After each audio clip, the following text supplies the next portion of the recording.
Good morning. It is Thursday, July 1st, the start of a new month, and we are now halfway through 2021. Can you believe it, everybody? Yes, indeed. Well, I'm Dave Chudowsky with your 3 News Now morning update. Danielle is off today. We have a lot of news to get to this morning, including the overturn of Bill Cosby's sex assault conviction, making him a free man, the charge expected for the Trump Organization, and more. But first, we have to see what today's forecast is looking like. Hi, Holly. Hi there, Dave. And, you know, the thing is we're still tracking these on and off showers, downpours, even some thunderstorms for some of you from this morning. And as we get into the afternoon, it's going to continue, at least initially.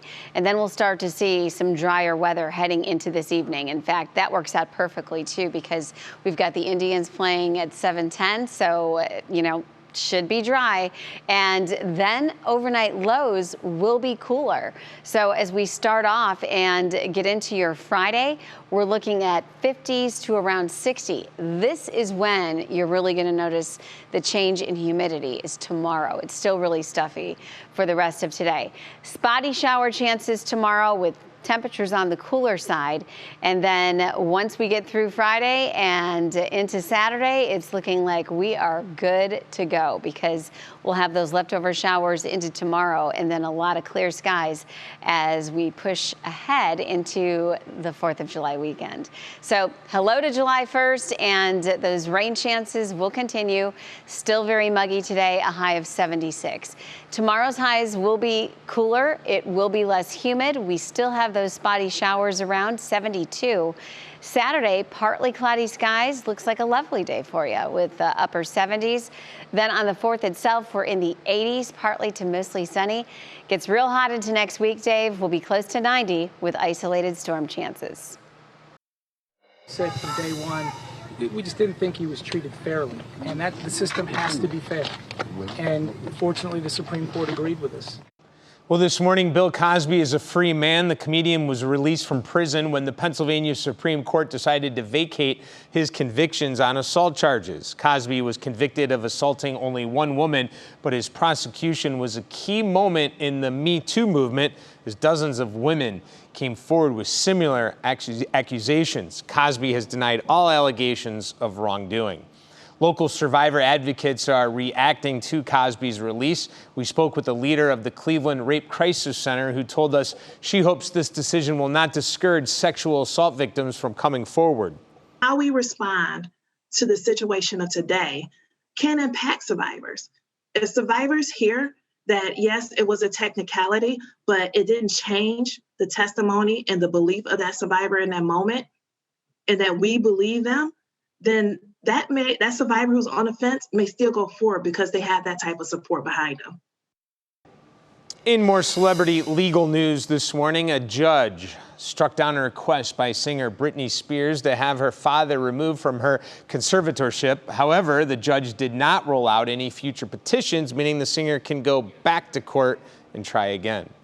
Well, developing right now, an explosion in a South Los Angeles neighborhood has injured at least 16 people, including police officers. This happened after police tried to safely detonate illegal fireworks that were seized from a home. Los Angeles police says there was at least 5,000 pounds of illegal fireworks. Of the 16 injured, 9 are officers. 1 man is in custody this morning.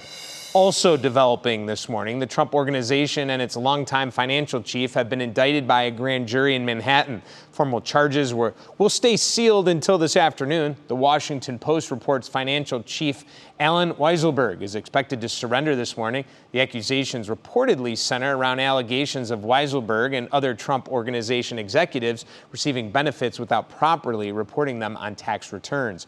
Former President Trump is not expected to be charged this week. Well, it's been 1 week now since that deadly building collapse in Surfside, Florida, and this morning the scope of the tragedy is growing.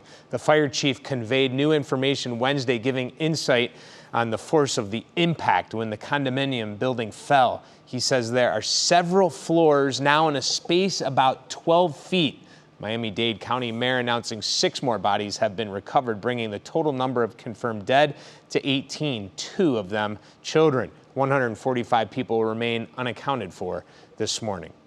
Any loss of life, especially given the unexpected, unprecedented nature of this event, is a tragedy.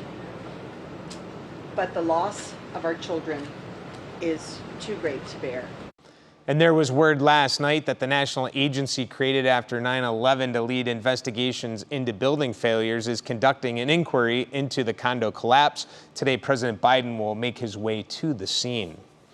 Meanwhile, Ohio Task Force 1 is on its way to Florida to help with the search and rescue teams at the collapse site. It's an 80-person team, and last week we spoke with one member who told us he's been preparing for this call since he heard about the tragedy. We train hard because we want to eventually get the call to go out and make a save or make a rescue for somebody and impact their life. Harding tells us that they are driving their large caravan to Florida. The team left around 7 last night. Sports news now for you. Starting today, NCAA college athletes will have the opportunity to benefit from their name, image, and likeness. College athletes and recruits have to either follow the state law in place where the school is located or follow NCAA rules if the state doesn't have one. Governor Mike DeWine just signed an executive order this week to allow it in Ohio. Also happening today, some of the best news, especially for all you music fans. Live music returns to the Rock and Roll Hall of Fame today. The first Rock Hall Live of the summer kicks off tonight at 8 p.m. The concerts will be on Thursdays and Fridays through July and August. Rock Hall is also reopening its interactive garage exhibit today, where guests can make their own music. As we approach the holiday weekend, a lot of you are probably making plans to cook out, right? So the USDA issuing important reminders for any at-home chefs. That includes your basics like washing your hands and keeping raw meat away from other food. The agency also says to remember to cook it to the proper temperature using a meat thermometer and avoid the so-called danger zone, temperature range when bacteria flourishes by keeping hot foods hot. We all have our rules of thumb, color, touch, whatever, but that they do not ensure that your hamburger, your chicken breast, your turkey burger is fully cooked. You also need to be keeping cold foods cold. That will be of particular importance this year, especially as parts of the country are seeing record temperatures. For a closer look at these reminders, just visit foodsafety.gov. Meanwhile, if you're worried about spending too much money for that Independence Day cookout this weekend, here's some good news, everybody. The American Farm Bureau Federation says you'll pay about the same for your favorite cookout foods compared to last year. That includes cheeseburgers, pork chops, and chicken breasts.